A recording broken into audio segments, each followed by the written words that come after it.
अच्छा, आज के वीडियो में हम आपको प्रॉपर वे में बताएंगे कि पॉलिटेक्निक करने में कितना पैसा का खर्चा होता है। पूरा वीडियो देखिएगा। और जो लोग पॉलिटेक्निक करने की सोच रहे हैं तो ऑब्वियसली उनके लिए वीडियो काफ़ी इंपॉर्टेंट है। और पहली बार आप चैनल पे आए तो चैनल हमारा सब्सक्राइब कर लीजिए, पॉलिटेक्निक अड्डा चैनल, और बेल आइकन को प्रेस कर दीजिएगा ताकि हर वीडियो की आपको प्रॉपर नोटिफिकेशन आप लोगों को मिलती रहेगी। अब बेसिकली बात करते हैं पॉलिटेक्निक करने में कितना पैसा खर्चा आता है। खर्चा आने की बात इन द सेंस कह लें कि अगर हम पॉलिटेक्निक की बात करें कि पॉलिटेक्निक आप गवर्नमेंट कॉलेज या प्राइवेट कॉलेज, दो सिनेरियो होता है कि आप गवर्नमेंट कॉलेज में पढ़ रहे हो और प्राइवेट कॉलेज में पढ़ रहे हो।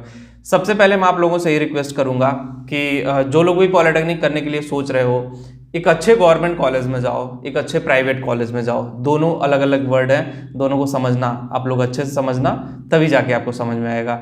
अगर देखो पॉलिटेक्निक की बात किया जाए, अगर आप गवर्नमेंट कॉलेज में सेलेक्ट होते हो, आपकी रैंक अच्छी आती है। देखो पॉलिटेक्निक में गवर्नमेंट कॉलेज काफ़ी बढ़ गए हैं, चाहे वो यूपी पॉलिटेक्निक हो, चाहे किसी और स्टेट की पॉलिटेक्निक हो, तो गवर्नमेंट सीटें काफ़ी बढ़ गई हैं। तो गवर्नमेंट सीटें बढ़ जाने से क्या फ़ायदा हुआ है? बेसिकली गवर्नमेंट सीट बढ़ गई है तो उससे एक फ़ायदा ये हुआ है कि बहुत सारे लोग पॉलिटेक्निक में आ जा रहे हैं। हम लोग जब पॉलिटेक्निक का फॉर्म भरे थे 10th में, 3000 सीटें थी पूरे यूपी में। इतना बड़ा यूपी है, पूरे यूपी में 3000 सीटें थी। तब हमने पॉलिटेक्निक ना करने का डिसीजन लिया था, क्योंकि पॉलिटेक्निक में उस टाइम सीटें कम थी, लोग कम सेलेक्ट होते थे, लेकिन उसमें एक हमारा भी सिलेक्शन था। तो ऑब्वियसली मतलब समझना आपको चाहिए। लेकिन अभी 30-30 हज़ार गवर्नमेंट सीटें हो गई हैं, तो बहुत ज़्यादा गवर्नमेंट कॉलेज खोले गए, और ठीक है, होना भी चाहिए। टेक्निकली एजुकेट लोगों को करना चाहिए। अब आते हैं मेन मुद्दे पे, फीस कितनी है। अगर गवर्नमेंट कॉलेज की बात करें तो अगर गवर्नमेंट कॉलेज में एडमिशन होता है तो 10,000 समथिंग फीस है। उसका तो कुछ काउंसलिंग होता है, 13-14 हज़ार रुपये मान लो। उसके बाद अगर आप हॉस्टल में रहते हो तो 15,000 रुपये और खर्चा मान लो। एक लमसम अमाउंट अगर आप मान लो तो 30,000 रुपये वो मान लो, और 20-20 हज़ार रुपये अपना खर्चा पानी मान लो कि पॉकेट मनी 2,000 रुपये महीने एटलीस्ट। अगर हॉस्टल में रहते हो, हॉस्टल के बाद भी 1,000-1,500 2,000 रुपये महीना आपका खर्च होना ही है। आप कितना भी आप बजट में एडजस्ट कर लो तो 40 से 50 हज़ार रुपये का आप एवरेज लेके चल सकते हो। अगर बहुत मिनिमम खर्चा करते हो, आप बहुत कम खर्चीले आदमी हो, बहुत कम खर्चीले लड़के हो, तो 40,000 रुपये मान लो आप गवर्नमेंट कॉलेज से पॉलिटेक्निक में। लेकिन गवर्नमेंट कॉलेज के अपोजिट अगर हम प्राइवेट कॉलेज की बात कर लें कि प्राइवेट कॉलेज में क्या होता है, प्राइवेट कॉलेज में 35 से 40-45 ऐसे तो फीस है। हॉस्टल में जाते हो तो और भी बढ़ेगा, और एक एवरेज ले ले तो 70 से 80 हज़ार रुपये प्राइवेट कॉलेज में पॉलिटेक्निक में आपको खर्च करना पड़ेगा। 70 से 80 हज़ार, ये लाख रुपए भी पहुंच सकता है, डिपेंड अपॉन कॉलेज की कौन से कॉलेज है और कौन से कॉलेज में आप पढ़ाने जा रहे हो या कौन से कॉलेज में आप पढ़ने जा रहे हो। ये सारी चीज़ें बहुत इम्पैक्ट करेंगी, ठीक है। तो देखो अगर मैं बात करूं कि गवर्नमेंट वर्सेस प्राइवेट, तो फीस डबल है। अगर यहाँ 40 लग रहा है तो वहाँ 80 लग रहा है। लेकिन गवर्नमेंट कॉलेज में एक फैसिलिटी भी है।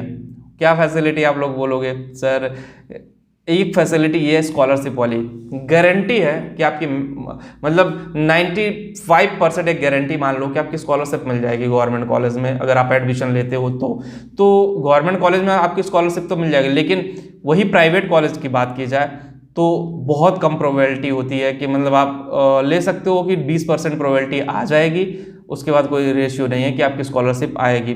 बहुत सारे फैक्टर डिपेंड करते हैं। कॉलेज वाले खुद ही पैसा खाने लगते हैं, स्कॉलरशिप का फॉर्म भराएंगे, पैसा आएगा खुद के अकाउंट में, चाहते हैं हमारे अकाउंट में आ जाए किसी तरह से, ये वो करके मतलब समाज कल्याण विभाग को इस तरह से करते हैं। अब तो डिजिटली हो गया, ट्रांसपेरेंट हो गई हैं चीज़ें, पहले बहुत कॉम्प्लिकेटेड था। तो अगर देखो पॉलिटेक्निक करने की आप सोच रहे हो तो जो एस्टिमेटेड मैंने आपको बताया है वो एस्टिमेटेड अपनी माइंडसेट में लेके करना। आप गवर्नमेंट कॉलेज में जा रहे हो तो अगर उसमें से आप 10,000 स्कॉलरशिप मिल रही है तो वो भी माइनस कर दो, तो 25 से 30 हज़ार रुपये आप मान लो कि आप घर से लगाओगे हर साल, इंक्लूडिंग योर खर्चा, इंक्लूडिंग हॉस्टल। अगर आप हॉस्टल में नहीं रहते हो तो समझ लो 10,000 और कम कर दो। तो वो अगर दोस्त के साथ शेयरिंग में रहते हो तो थोड़ा कम खर्चा और कम हो जाएगा। तो आप मान लो कि 20,000 रुपये आपका खर्चा होगा पूरा साल का। लेकिन ये बहुत कम मिनिमम खर्चे की मैंने बात की, बहुत सोच समझ के आपको खर्चा करना पड़ेगा, बहुत सोच समझ के आपको पैसा लगाना पड़ेगा, उस पर मैंने बात की है। लेकिन उसके अलावा उसके अपोजिट अगर बात किया जाए तो बहुत सारे फैक्टर हैं, बहुत सारी चीज़ें हैं जो इम्पैक्ट करेंगी। तो चीज़ें सोच समझ के आप खर्चा करिए। अब आपको डिसाइड करना, देखो मैंने प्राइवेट कॉलेज गवर्नमेंट कॉलेज दोनों के सिनेरियो रख दिया है, स्कॉलरशिप का भी रख दिया है। अब आपको डिसाइड करना है कि आपको पॉलिटेक्निक करने जाना है गवर्नमेंट कॉलेज या प्राइवेट कॉलेज में जाना है। और देखो मैं एक ही चीज़ कहूँगा कि आप लोग अच्छे से तैयारी करो और अच्छे तैयारी करके अच्छे कॉलेज में जाओ, चाहे वो गवर्नमेंट हो चाहे वो प्राइवेट हो। अच्छे कॉलेज में जाओगे तो सारी चीज़ें भूल जाओगे। और अगर हम एक रफ आइडिया ले लें कि पूरे साल का खर्चा कितना आएगा, तो कम से कम अगर हम गवर्नमेंट कॉलेज की बात कर लें कि पॉलिटेक्निक करने में, गवर्नमेंट कॉलेज से पॉलिटेक्निक आप कर रहे हो तो कम से कम 1,20,000 रुपये, और प्राइवेट कॉलेज से अगर आप पॉलिटेक्निक कर रहे हो तो कम से कम मिनिमम 2.5 लाख रुपए आपको तीनों साल में खर्च कर देने पड़ेंगे ओवरऑल। तो एक और एस्टिमेटेड मैंने आपको दे दिया, जिससे थोड़ा सा आपका कन्फ्यूजन और दूर हो जाएगा और चीज़ें आपको ट्रांसपेरेंट क्लियर हो जाएंगी। तो बस वीडियो में इतना ही, और वीडियो अच्छी लगी तो लाइक शेयर कमेंट जरूर करिएगा। टेलीग्राम पे हो तो पॉलिटेक्निक अड्डा चैनल टेलीग्राम पे भी है, डिस्क्रिप्शन में लिंक है, क्लिक करके वहाँ पे भी ज्वाइन जरूर कर लें। Thank you.